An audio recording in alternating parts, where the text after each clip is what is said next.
পটুয়াখালী থেকে বলছি। জি বলুন। আমার প্রশ্নটা হচ্ছে, নির্বাচন আসলেই তিস্তা ইস্যুকে কেন্দ্র করে সরকারের পরিবর্তন হয়, ঠিক আছে, কিন্তু হাওরের মানুষের কোনো ভাগ্যের পরিবর্তন হচ্ছে না। বর্ষাকাল আসলেই তাদের ফসল বর্ষার পানিতে ভেসে যায়। তো এর স্থায়ী সমাধানের উপায় কি? না, নিয়তি হওয়া উচিত ছিল না, কিন্তু নিয়তির জন্য আমরাও কিছুটা দায়ী।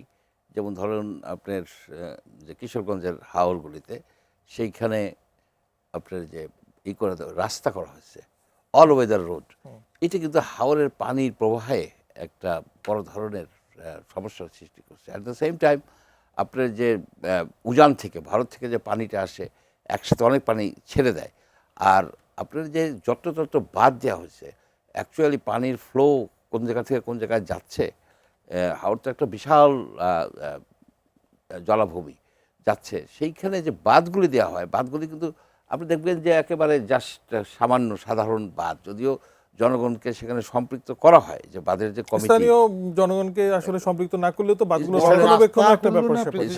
হ্যাঁ, প্রেসিডেন্টের তো ওইটা তো খুবই ক্ষতি করে ফেলছে ওটা। আর এই যে যে বাঁধগুলি দেয় অস্থায়ী, প্রত্যেক বছর যে বাঁধগুলি দেয়, এগুলি ঠিক মতো হয় না, ছোট মানে একেবারে দুর্বল বাঁধ ভেঙে যাচ্ছে, এগুলিকে ঠেকানো সম্ভব ছিল। তো এই জন্য এই বাঁধগুলি যেটা, এটা একটা স্থায়ী সমাধান করতে হবে। মানে কেবলমাত্র তিস্তা মহাপরিকল্পনা, মানে আমার হাওড় মহাপরিকল্পনারও আসলে একটা সময় চলে এসেছে। শুধু হাওড় না, আপনি দেখেন যে ছোট ছোট যে নদী, মাঝারি নদী, সেই নদীগুলি তো মরে যাচ্ছে। সেই নদীগুলি তো আপনার ব্যবহার করে যে একটা নৌ পরিবহন ব্যবস্থা গড়ে তোলা যেত। আমাদের তো 22,000 কিলোমিটার নদীর পথ, মাত্র 4,000 কিলোমিটার রাউন্ড দ্য ইয়ারই হয়, হ্যাঁ, বাকিটা সিজনাল। কিন্তু এই নদীগুলি যে পরিবহন ব্যবস্থাকে ধ্বংস করছে প্রথমে ব্রিটিশরা, যখন রেলওয়ে করছে, রেলওয়ে করার ফলে আপনার যে পানির যে প্রবাহটা, স্বাভাবিক স্রোত, সেটা ন্যাচারাল ফ্লোটাকে নষ্ট করছে। বিশেষ করে চলন বিলে অনেক নদী একসময় এসে মিশত, এটা একটা নষ্ট করছে। তারপরে হয়েছে যে আমাদের রোড সিস্টেম, আমরা সম্পূর্ণভাবে একটা নদীমাতৃক দেশে আমরা রোড, রেল এবং সড়ক ভিত্তিক পরিবহন ব্যবস্থা করতে চাই। এটা করাটা ঠিক হয় নাই। এখনও আমাদের সময় আছে, আমরা নদীগুলিকে রিক্লেম করতে পারি। যেমন দেখেন অনেক নদী আছে যে নদীতে কোনো নৌকা চলতে পারে না।